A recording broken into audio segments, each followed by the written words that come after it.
탄소 배출량의 40% 정도를 건물 부분이 전체에서 차지하고 있어요. 기후위기는 이게 더 이상 북극곰의 문제 아니라 정말 우리의 삶이까지 생존의 문제다라고. 이 그린 건축물이 정말로 에너지 절약도 할 수 있고 탄소 배출도 줄일 수 있다고 과학적으로 얘기하고 있어요. 우리나라에 세계적으로 가장 큰 옥상 정원이 있는 거 들어보셨어요? 한국이? 네. 기네스북에 오른 옥상 정원이 있는데요. 기네스북으로 올라간 정도예요? 네? 어떤 거죠?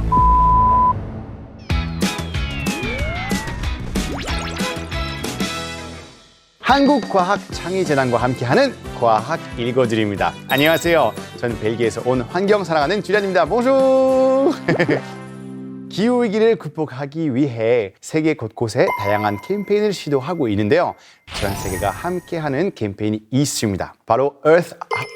제가 갑자기 이게 또 한국말로 하려니까 좀 힘든 게 제가 한번 좀 발음 좋게 해볼게요. Earth Hour. Earth Hour. Earth Hour라는 캠페인인데요. 매년 3월 마지막 주 토요일 오후 8시 반부터 9시 반까지 1시간 동안 불필요한 에너지 사용 최소화하는 캠페인입니다. 한국에서도 2010년도에 참여했었는데 공공건물에서만 692만 킬로와트의 전력과 약 3,000톤의 온실가스를 감축했다고 하는데요.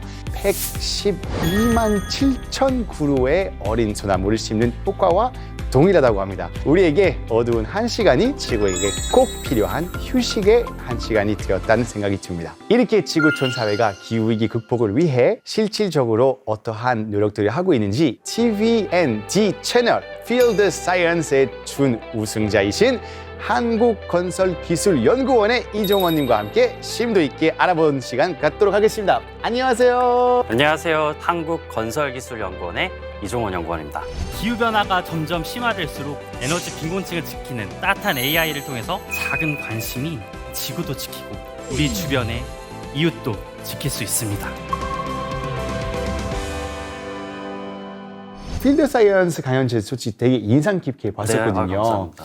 굉장히 이제 따뜻한 AI라고 하시니까 처음에 AI 어떻게 따뜻해질 수 있지라고 생각했는데 그날 이제 못 본 사람들을 위해서 네. 어떤 내용인지 얘기해 보실 수 있을까요? 수많은 건물에서 에너지 낭비가 있고 온실가스 배출이 되다 보니까 이런 것의 에너지를 줄이기 위해서 낡은 창문을 새로운 창문으로 교체해야 됐거든요.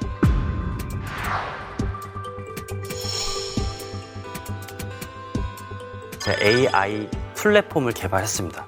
이 플랫폼은 창문 사진 하나만 가지고도 그 창문이 좋은 창인지 나쁜 창인지를 판별해주는 플랫폼인데요. 삶의 질이 높아지는 맞습니다. 그런 따뜻한 AI네요. 근데 강연 보니까 창문 사진 수집가라고 하셨는데요. 지금까지 창문 사진 몇 개나 수집하셨는지 물어봐도 될까요? 지금까지 아마 3만 장 정도 되는 것 같아요. 굉장히 대한민국에서 가장 많은 창문 사진 가지고 있는 사람 아닐까. 네, 특이하다고. 아마도 그 부문에서는 유일하셔서 아마 바로 그 상 받으셔도 될 것 같아요. 그런데 이제 기후위기 막기 위해서 굉장히 다양한 방법 같은 거 있는데 왜 하필 이 창문에 대해서 생각하게 됐는지. 창문이라는 게 건물 에너지에서 되게 중요한 요소예요. 예를 들어서 우리가 주택이라는 공간에 에너지가 100이라고 하면은 네네. 그 100이 난방 에너지, 냉방 에너지가 창문 통로를 통해서 왔다 갔다 하거든요. 그게 30 정도가 돼요. 그 정도로 많은 양이 빠져나가다 보니까 이 창문이 좋은 창문이냐 나쁜 창문이냐에 따라서 정말 에너지를 줄일 수 있고 탄소 배출을 감소시킬 수 있거든요. 실제로 건물 에너지 개선을 하기 위한 이런 사업들 중에서 대부분이 창문 교체를 함으로써 이 에너지 효율성을 높이는 역할을 많이 하고 있어요. 진짜로 창문이 그렇게까지 중요한지 몰랐는데 창문이 굉장히 핵심적인 도구 됐군요. 네, 맞습니다. 그런데 강연을 보니까 건물 노후로 인해 가장 최악의 피해 받고 있는 건 바로 이제 취약계층 가정이라고 했잖아요. 기후 변화라고 하면은 우리들한테도 많이 불편하기도 한데 취약계층 분들한테 더 심각한 문제인 것 같아요. 지금도 보면은 전기, 가스 요금이 엄청나게 오르고 있어서 이분들이 에너지 불평등에 있다고 하거든요. 어느 정도 소득이 되면 전기나 가스비가 올라도 사실 그냥 쓰면 되는데 이분들은 정해진 소득이 적다 보니까 그 안에서 점점 못 쓰게 되는 거죠. 작년에 여름철에 엄청난 폭우가 쏟아졌을 때 네네네. 우리는 그냥 불편하다라고만 했었지만 반지하에 사시는 분들은 생명까지 앗아가는 되게 안타까운 이런 사고들이 일어난다는 것은 기후변화가 우리의 불편함을 넘어서 심각한 문제라는 것을 좀 알아야 될 때인 것 같습니다. 아, 근데 이야기 하시니까 그 기생충의 장면 너무나 네. 갑자기 떠올랐거든요. 맞아요. 굉장히 부유한 집은 갑자기 비 오는 게 마치 영화 한 편 보는 것처럼 와, 비 오는 게 너무 좋다 하는데 반지하에 사는 가족이 홍수로 나서 갑자기 모든 삶의 터가 완전 파괴되고. 근데 제가 또 한국에서 봉사활동 같은 거를 많이 해봤는데 연탄을 나르는 거 많이 네. 했었단 말이에요. 아, 근데 연탄은 이제 일시적인 거잖아요. 그럼 혹시 창문 바꾸는 게 더 효과가 좋을까요? 아무래도 집이 낡다 보면은 아무리 난로를 때우고 에어컨을 킨다 하더라도 다 세죠. 그렇죠. 그래서 에너지 절감을 하기 위해서 나온 것들이 바로 건물 에너지 개선 사업이에요.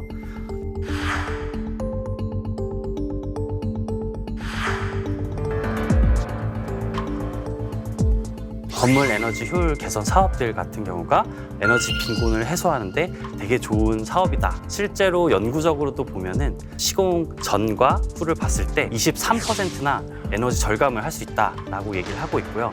사실 지금 유럽에서도 아예 나라의 중요한 정책 중에 하나가 바로 이런 건물 노후된 부분들은 좀 더 이제 에너지가 잘 보호되게끔 이제 하려고 하는 건데, 건물에서 내뿜고 있는 탄소 배출량 어느 정도로의 문제라고 저희가 이해해야 될까요?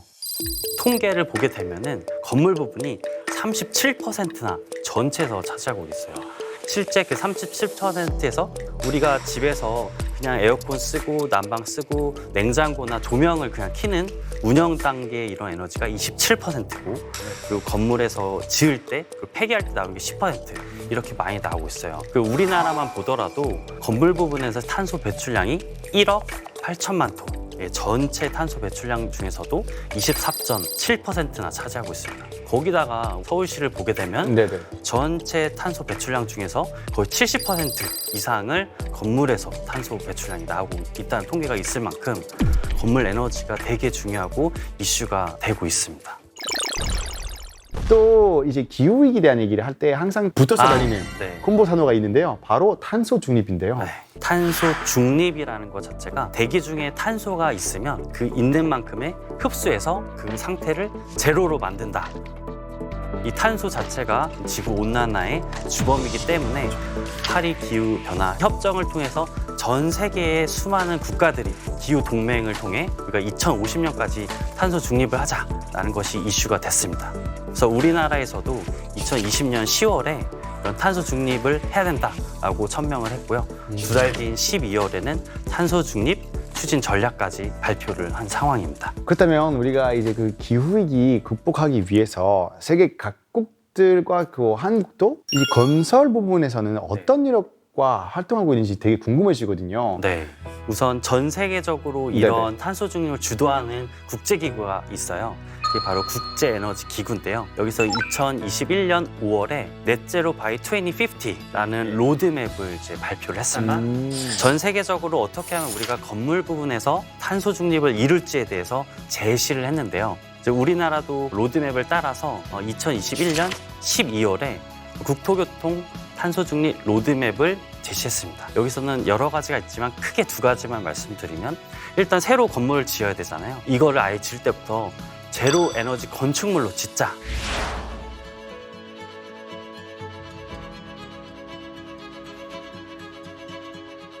두 번째로는 그 건축물을 그린 리모델링 하자가 큰 이슈예요.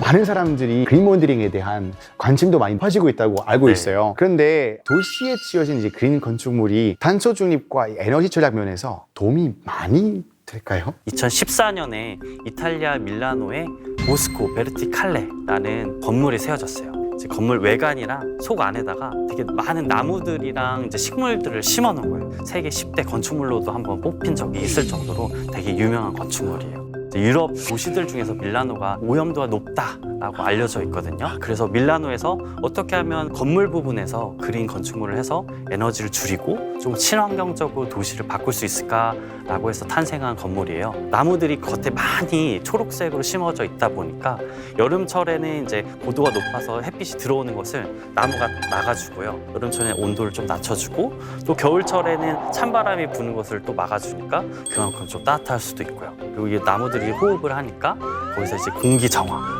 이런 역할도 해서 자연적인 공기청정기도 되겠네요. 이러한 예시를 우리나라에서도 최근에 도입하려고 하는 최근 뉴스가 하나 있었어요. 오. 서울시 청담동에 국내에서 처음으로 수직숲 도시라고 해서 주택과 상업시설을 합쳐서 새롭게 만들려고 하는 뉴스가 나왔기 때문에 저는 이러한 시도들이 우리나라에서 미래형 건축으로서 좋은 소식을 가져올 수 있지 않을까 기대를 하고 있습니다. 그리고 우리나라에 세계적으로 가장 큰 옥상 정원이 있는 거 들어보셨어요? 한국이? 네. 한국에 기네스북에 오른 옥상 정원이 있는데요. 기네스북 올라갈 정도예요? 세종시에 정부 청사가 엄청 크게 있는데 거기 위에가 다 옥상 정원으로 돼 있어요. 이게 2016년 5월 25일에 기네스북으로 등재가 되기도 했습니다. 정부 청사가 15개 건물이 다 연결이 돼 있어서 그 길이가 3.6km나 된다고 하고요. 면적으로 따졌을 때는 축구장 11개를 합친 만큼의 정말 큰 면적을 다 가지고 있어요. 도시 안에서 옥상 정원이 있는 게 되게 중요한 이유가 도심에서 네. 열섬 효과라고 해서 이걸 시켜줘야 되는데 옥상 정원이 있음으로써 그만큼 에너지 절감을 할 수 있는 이런 효과까지 가지고 있습니다. 혹시 세계 최대 규모로 좀 자랑하는 또 다른 건축물 같은 것도 있을까요? 그린 네. 건축물 중에? 또 우리가 세계 최대 규모를 자랑하는 그린월, 이제 벽면 녹화라고 하는 건물이 우리나라에 한국에 있습니다. 있어요? 한국에 있습니다. 대단한데요? 네, 어디 있어요? 이 서울시 신청사가 바로 그걸 가지고 있는데요. 1층부터 7층까지가 그린월, 넓이가 1,600제곱미터로 이루어져 있어요. 이게 근데 어떤 효과가 있을까요? 그냥 미관상만 예쁜 거 아니죠? 미관상으로도 우리 한강의 물결을 표현한다고 해서도 되게 이쁘게 돼 있기도 한데 실제로 이 식물이 산소, 음이온 배출, 여러 가지 공기 정화를 해줘서 탄소 중립에 있어서 이러한 많은 옥상 정원, 또 벽면 녹화 같은 게 중요한 역할을 하고 있습니다. 이제 앞에서 옥상 정원이나 벽면 녹화 같은 것을 우리가 친환경 건축 그리고 생태 건축이라고 구체적으로 딱 얘기를 한다면 네네. 요즘에는 과학기술을 접목을 해가지고 제로에너지 건축물로 탄생하고 있는 재밌는 사례들이 많이 있어요. 오. 2017년에 미국 캘리포니아 실리콘밸리의 애플사에서 신사옥을 만들었어요. 이 건물 자체가 둥그런 도넛 모양으로 돼 있어서 별명이 우주선이에요. 그 지붕 전체가 검은색으로 되어 있는데 태양광으로 되어 있습니다. 이 태양광이 17메가와트나 내다 보니까 엄청난 양의 신재생 에너지로 인해서 이 엄청난 건물의 80% 이상을 여기서 충당한다고 해요. 아, 정말 효과가 네. 크네요. 태양광으로 이렇게 에너지를 내는 건물로서는 전 세계적으로도 최대 손꼽히는 건물이기도 해요. 근데 왠지 약간 애플사가 그런 거 했다면 네. 다른 또 미국에 있는 분들도 가만히 있지 않았을 것 같은 생각도 드는데 네. 저는 구글을 한번 얘기해 보고 싶어요. 구글도 우리도 질 수 없다. 제로 에너지 건축물을 짓는다라고 해가지고 똑같은 장소에 이제 작년 10월에 짓게 됩니다. 아, 똑같은 장소에? 네, 미국 캘리포니아 실리콘밸리에 완공을 했어요. 용의 비늘처럼 생겼다. 드래곤 스케일이라고 별명이 하나가 있는데요. 여러 가지 각도로 태양광이 있다 보니까 네네. 태양이 이제 위에서 아래로 뭐 여러 가지로 왔다 갔다 했을 때 다양한 측면에서 다 흡수를 할 수 있어서 더 효율성이 좋다고 하고요. 태양광 그 사이사이가 바로 창문들인데 그 창문을 통해서 100% 자연 환기가 될 수 있는 이제 시스템도 설치해놔서 대부분의 에너지를 충당하고 있는 제로 에너지 건축물로 구글 역시 따라가고 있습니다. 강연 마지막에 네. 그 마더 테레사 했던 얘기를 잠깐 언급하셨었는데 네. 작은 일에 헌신하라. 그 안에 당신이 가진 힘이 있다. 우리 작은 실천도 기후위기에 좋은 영향 미칠 수 있다고 생각하시나요? 보통 우리가 기후 위기 대응이라고 하면은 뭐 대중교통 이용하기나 일회용품 줄이기나 작은 실천이 되게 중요하다고 생각을 해요.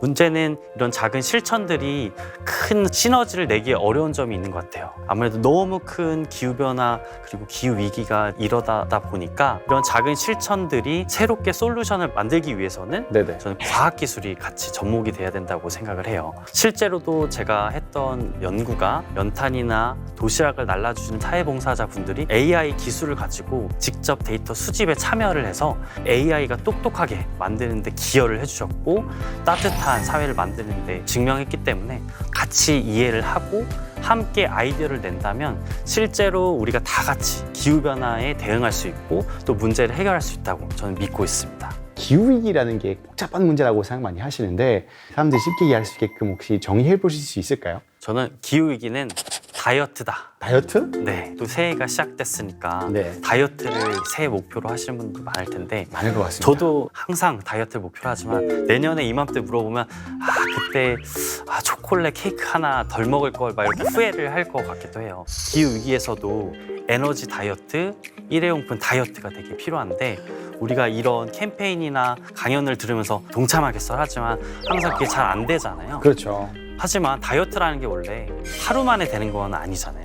이렇게 기후위기도 우리가 조금씩 또 꾸준히 다 같이 하면 대응할 수 있다고 생각하기 때문에 그래서 기후위기에 대한 강연 같은 게 되게 좋은 것 같아요. 우리가 한다고 하는데 또 까먹을 때마다 이런 강연들을 보고 다시 한번 마음을 다지고 이러한 또 플랫폼 강연들이 되게 중요한 이유인 것 같기도 합니다. 네, 맞아요. 또 우리가 막 SNS 보면서 갑자기 네. 뭐 몸 좋은 사람들이 사진 보면서 그러면 또 헬스장 가야지 하고 자, 함께 이렇게 얘기 나눴는데 저는 진짜 많은 정보 얻고 유익한 시간이었던 것 같습니다. 혹시 오늘 같이 함께했던 인터뷰의 소감 한마디와 끝인사 하나 해주시면 너무나 좋을 것 같습니다. 과학 읽어드립니다를 통해서 기후위기에 대응할 수 있는 녹색 건축에 대해서 얘기할 수 있는 기회가 있어서 연구자로서 되게 뿌듯함을 느끼고 있습니다.